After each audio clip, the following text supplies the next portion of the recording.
Maul Shadow Lord Season 1, Episode number 4. Ladies and gentlemen, welcome back here to the channel. We're checking out the next episode of Maul Shadow Lord. So again, quick recap of the last episode. So Maul is officially putting Devin through the ringer. He's testing her, seeing if she's essentially worthy of being his apprentice. He already knows that he wants her because he's been having visions of her, but now he's really gonna start pushing her towards the dark side. And I said it in the last episode that I reacted to, that Devin is really, she seems really dependent on her master, her current master, Daki. Like she's not really thinking independently, she's really depending on her current teacher, like the way a child depends on their parent. I don't know what's going to change or what's going to happen to, push her towards that breaking point. Most definitely Daki's going to die. I can see it. I don't know if it's going to happen towards the end of the season or what, but most likely. But yeah, something big is going to happen that's going to no doubt push her to Maul's side and to embrace the dark side. But until then, she's still a Jedi. And then Maul's group, he's still trying to get to the Pikes, messing up Mark Krim's business and all that. So don't know if Krim's gonna get what's coming to him this episode or not, but we'll see. But anyways, enough wasting time. We're gonna go ahead and we're gonna react to this episode.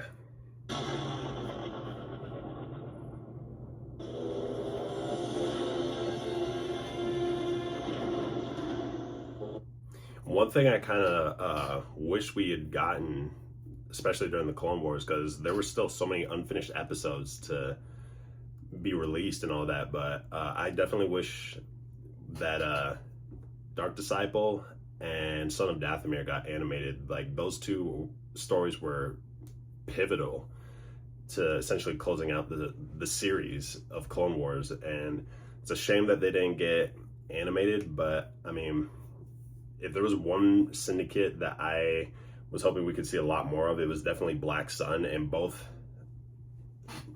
they would have both made their appearances in those respective arcs. So I hope we see them in season 2 of Shadow Lord. I mean, the Pikes have had their time to shine quite a bit in Star Wars animation, but Black Sun is definitely a syndicate I would like to see fleshed out more in animation, and possibly newer syndicates too. So that's one thing I'm kind of liking so far with Shadow Lord, how we have Vario and Demas, even though Demas is dead now.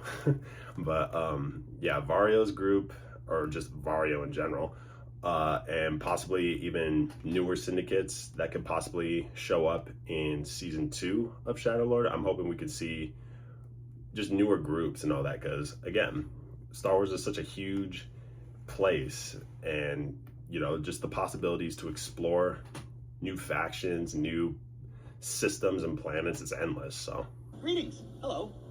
Yes, the credits, as promised. Count it. Picking up another life form. I think you made me do it. I tried to warn you. nah. Yeah, that's not Maul. Explain yourself. He was gonna kill me if I didn't cooperate. It's not Maul. You've been bamboozled, dummy.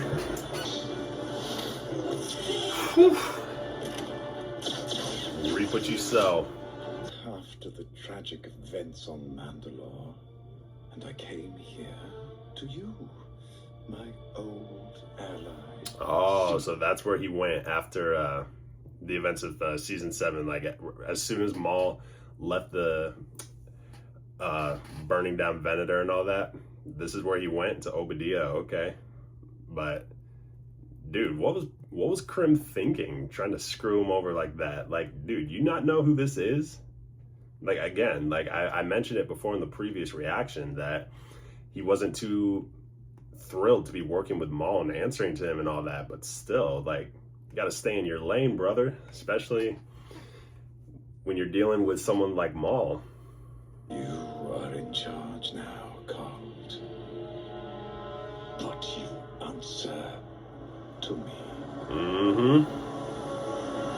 He's playing that exact same tactic he did in season 5 of the Clone Wars when he and Savage took out the Black Sun Vigos and all that, and made Zayton Maj the head of the guard at the time, the new boss of at least that faction of Black Sun. But yeah, man, criminal underworld is ruthless. Like, what faction would you guys want to be in? Like, if you were in Star Wars, I mean, any way you look at it, whatever faction you choose to join, like, you're gonna go through a lot of pain, and you better be sure to toughen up. Like, the Star Wars universe, like, as fun as it sounds to live there, would not be for the weak, for real. Padawan. And they're reunited. Master. Maul's presence will inevitably attract the Empire. We should leave this planet immediately. But, Master, I know where he is.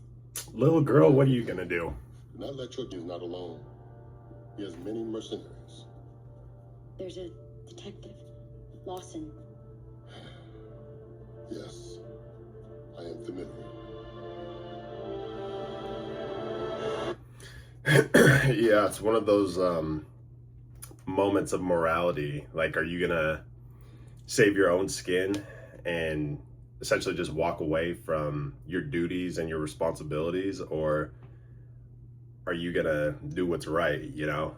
And because at this point in the Star Wars universe, they're in the dark times. So essentially that's just the rise of the Empire. The Jedi are, what's left of the Jedi are being hunted down, and essentially trying to do what's right as a Jedi is a death sentence. So yeah, again, it's a real question of are you going to do what's right, or are you going to preserve your own skin and all that stuff? So I don't know, man. Like I said before, living in the Star Wars universe, like, it sounds fun, but it would not be for the weak. And yeah, man, that'd be a really tough decision, really. We received an anonymous transmission reported to be the location of the fugitive, sent from an Uncle Docky. Didn't know you had an uncle. Where's the location? Sector 14Q. Chief, I know where Maul is. I need a strike team immediately. Approved. Y'all aren't getting him. You're not getting him. Forget it. Forget it. It's wishful thinking at this point. Like, I get where Lawson's coming from, because he's got a kid and he wants to make sure the city's safe and all that, but he has no idea who he's dealing with. He thinks he does, but he doesn't. A pleasure to see you again, Captain. Surely you realize you're greatly outmatched. I wouldn't say that. Dude, Lawson, you've seen what this crew is capable of, man. You guys are outmatched. Like, again, it's wishful thinking to think that you can take them in. I will not trouble your city so long as you allow me to operate here unimpeded, without the grip of the Galactic Empire around either of our throats. I'm afraid I just can't accept that offer. Disappointing, but die well. Man. Yeah, again with the theme of morality, like, this is part of the main reasons why I love Star Wars, man, because it's essentially, are you going to do what's right, or are you going to do what's wrong? And yeah, Lawson would definitely be within his rights to essentially accept Maul's offer, because why would you want the Empire here? The Empire would definitely take every opportunity it would take to screw Janix over and just exploit them for their resources, what resources they have, and, you know, just make the people's lives here all the more miserable. So yeah, if I was in Lawson's position, I'd be very tempted to accept Maul's offer. But again, dude is consumed by pride, pride and duty, but mostly pride. But you get it. Yeah, man, it's definitely a very tempting offer for sure. But you know, you got also, yeah, Maul even accept it, or said it himself, that it's an honorable choice that he made. Because why, again, like, even though the Empire's bad, you can't necessarily trust Maul too, because he's a bad guy too, but the Empire's even worse. So yeah, man. You've come to kill me. You made the police captain an offer, so we will do the same. Surrender, and you will find justice, even in times as dark as these. With your power and abilities, you should lead and be respected by all, not crushed under the heel of those who are in truth inferior to you. It is your unwillingness to use your power that makes you weak. That. Yeah, you see her kind of second guessing herself. I have no doubt he's going to try manipulating this fight to kind of prove to Devin that, yeah, the dark side is more appealing and it's more favorable during these times, you know? Because we already saw it in the first episode. Like, she was already kind of disagreeing with Daki's ideology when it comes to, you know, just like getting food and all that, you know? Because obviously Daki doesn't want to steal, but Devin stole anyway. So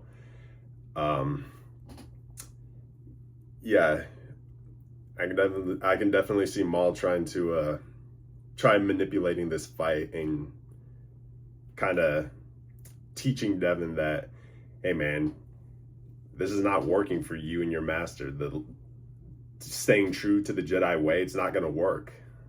So you gotta let me show you the dark side, and let me show you how appealing it is right now, you know? So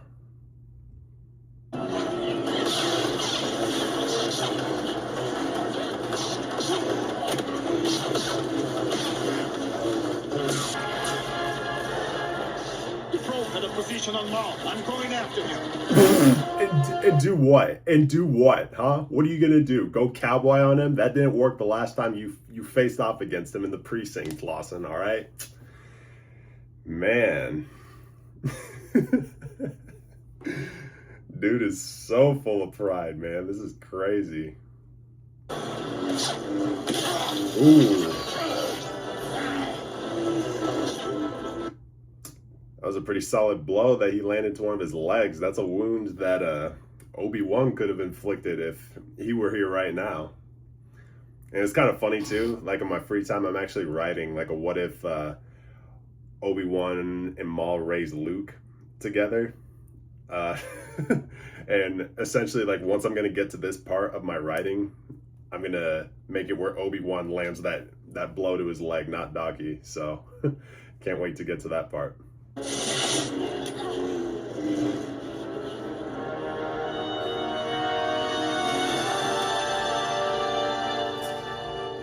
Yeah, wishful thinking, even on Devin and Daki's part. Like, you're very fortunate that he didn't kill you both, because he's killed lots of Jedi in his time.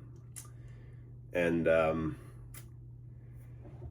yeah, I get it. Like, you want to, you know, do your role as Jedi and ensure peace is kept. But even if you did catch him, like, it would be a short-lived victory, because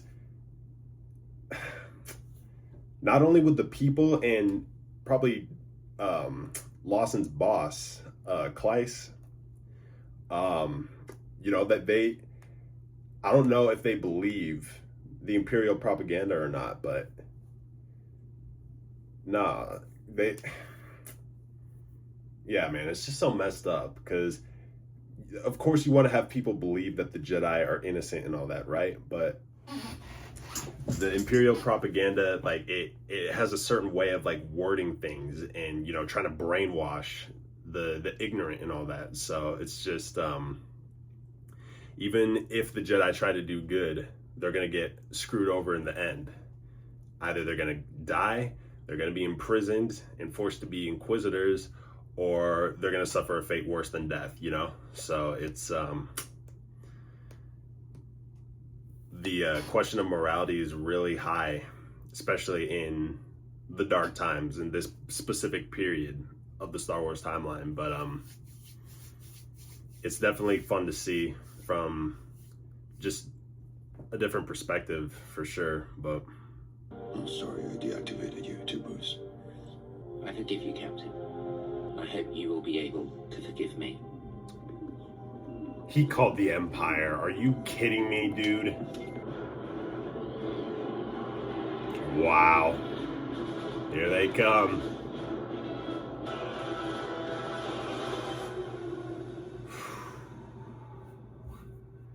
Like, Two Boots, I get that you're scared, man, but you can't just follow your protocols. I know that he's a droid. At the end of the day, he's a droid, so he's gonna follow his protocols and programming and all that. But come on, you gotta think too. Think logically, because I get that Maul's a bad guy, and granted, this is a year after the Clone Wars too, so I'm assuming that the Empire hasn't done a ton of atrocious stuff yet, but they probably just did that without anybody even knowing, you know? Kind of like with the CIA, you know? They do some pretty shady stuff so that no one knows about it.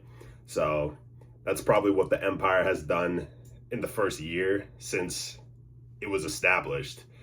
But in public, they're just, again, like they're just the new regime that's slowly but surely taking over. But man, Two Boots, you literally traded one bad situation for another. You're gonna learn the hard way, dude. You're gonna learn the hard way that you made a mistake. But anyways, guys, that has been episode 4 of Maul Shadow Lord is in the books. If you enjoyed the reaction, be sure to leave a like, comment, and subscribe, and I will catch you all in the next one. Later.